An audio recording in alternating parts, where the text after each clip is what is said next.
దేవునిలో నిరీక్షణ. ఎన్ని శ్రమలు వచ్చినా నన్ను దేవుడు నిలబెట్టుకుంటాడు. నా కొరకు ఒక గొప్ప స్థానం, ఒక వాగ్దానం ఉంది. నిరీక్షణ లేనివారు, ఈ జీవిత కాలం మట్టుకు నిరీక్షించిన వారు దౌర్భాగ్యులు అన్నాడు దేవుడు. అందుకే పరిపూర్ణులు వారు దేవునిలో నిరీక్షణ కలిగి ఉంటారు.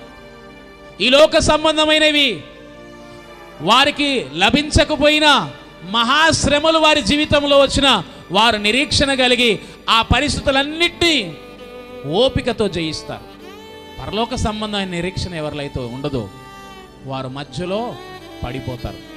ఒకవేళ మోషే భూ సంబంధమైన వాగ్దాన దేశం కొరకే ఎదురు చూసిన వాడైతే దేవుడు ఆయనతో అన్నాడు, నీవిక కానాను దేశం ప్రవేశించలేవు, నీవు కేవలం దూరం నుండి చూస్తావు, ఆ కొండపైకి వెళ్ళి చూసి ఆ తర్వాత నువ్వు మరణిస్తావని దేవుడు చెప్పినప్పుడు మోషే నా జీవితంలో అన్ని పోగొట్టుకున్నాను అనుకునేవాడు.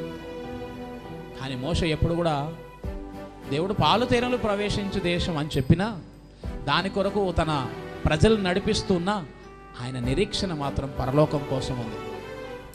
ఆయనకు తెలుసు, నేను ఆ వాగ్దాన దేశం వెళ్ళినా, ఒకవేళ నేను వెళ్ళినా నేను ఎన్ని సంవత్సరాలు బ్రతుకుతాను అక్కడ. అప్పటికే 120 సంవత్సరాలు ఆయన జీవితంలోనికి వచ్చాయి.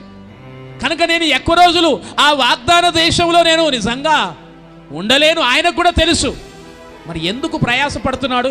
ఎందుకంటే ఆ దేశం కోసం కాదు, ఆయనకు తెలుసు నేను ఈ ప్రజలను నమ్మకంగా దేవుని కొరకు నడిపిస్తే పరలోకం అనేది నాకుంది, పరలోకం అనే నిరీక్షణ ఉంది. గనక ఈ భూలోక సంబంధమైన వాటిని ఆయన ఆశించలేదు.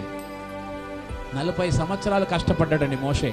కానీ దేవుడు ఏం చేశాడు తెలుసు? ఆయనకు నువ్వు దూరం నుండి చూడన్నాడు అంతే. బాధపడలా, ఎందుకంటే ఆయనకు గొప్ప నిరీక్షణ ఉంది.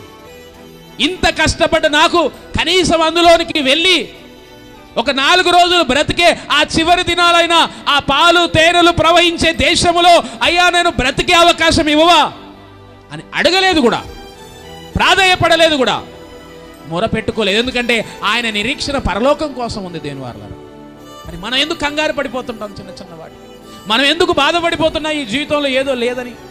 దీని అవసరంలా కంగారు పడకు, చింతించకు, బాధపడకు. నీ దేవుడు ఇస్తున్నది తీసుకో. ఆయన ఇవ్వకపోతే కూడా దేవునిలో సంతోషించు. ఎందుకంటే నీ నిరీక్షణ పరలోకం కోసం. ఈ లోకంలో కొన్ని వస్తాయి, కొన్ని రావు, కొన్ని ఉంటాయి, కొన్ని ఉండవు. మనం మాత్రం అందుకని పరలోక సంబంధ నిరీక్షణ ఉంటే మనం దేవుని కొరకు నిలబడతాం, పరిపూర్ణంగా నిలబడతాం.